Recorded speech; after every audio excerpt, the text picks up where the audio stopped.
Hey y'all, I'm back. So sorry about my last video. I had to cut it short because I was in the midst of explaining what I was going through at the moment, and the person that I was talking about happened to call me in the middle of recording, so I had to end the video. I'm not really sure where I ended the video at this point, but I'm gonna just go ahead and try to get straight into it. Okay, so if you don't know what's going on, I'm gonna give you a rough synopsis.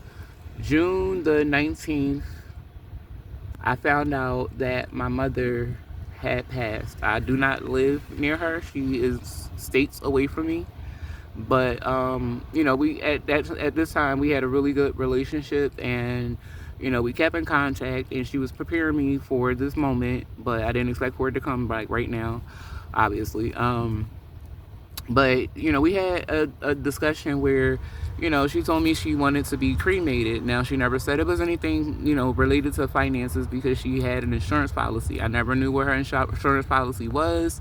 I just knew that she had one, and I assumed that her older brother would be the beneficiary because I'm her child. I ain't never been through this before, and when we lost our mother, I wasn't really included, so this process is different for me. However, I was able to set aside my differences with my mom, and I gave her that promise that I would see her out for her final wishes, which was to be cremated. She didn't want a service. Now, why she didn't want a service, I'm not going to get into that.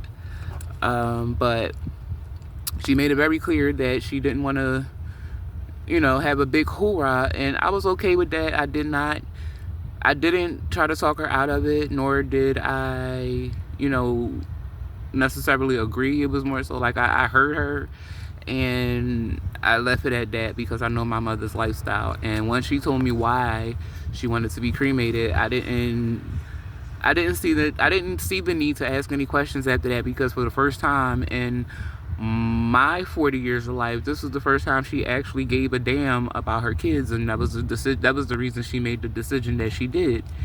And I got the phone call June 19th, and immediately after that, first of all, I haven't spoken to any of my family within the last 8 years. My siblings I have seen and talked to over the last year and a half or so.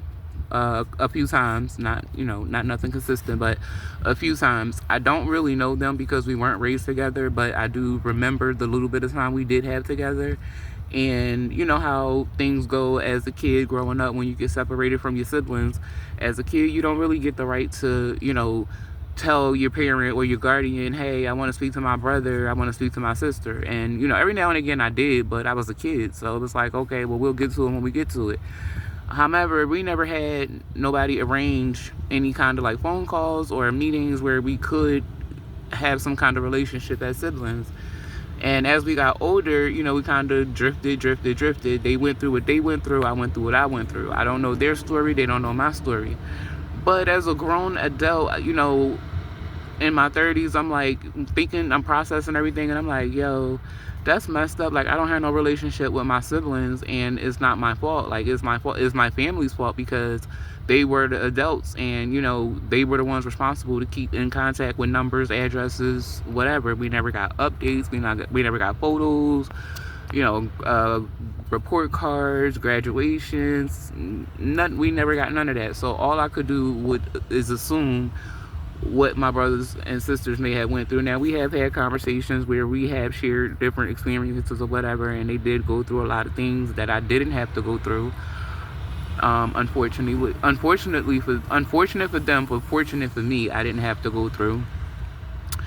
But I just simply wanted to reach out to my siblings and try to get to know them, and them try to get to know me, and we try to make get a bond. And this is while my mother was still alive. This is while our mother was still alive.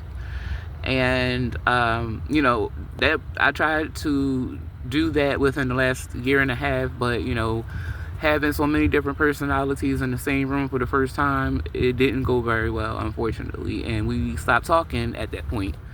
Now, we had somewhat of a conversation about our mother's passing or whatever, but it wasn't nothing like serious, and the conversation that we were having was definitely going. It was going straight to hell with the conversation we had. What we had, y'all don't even know about.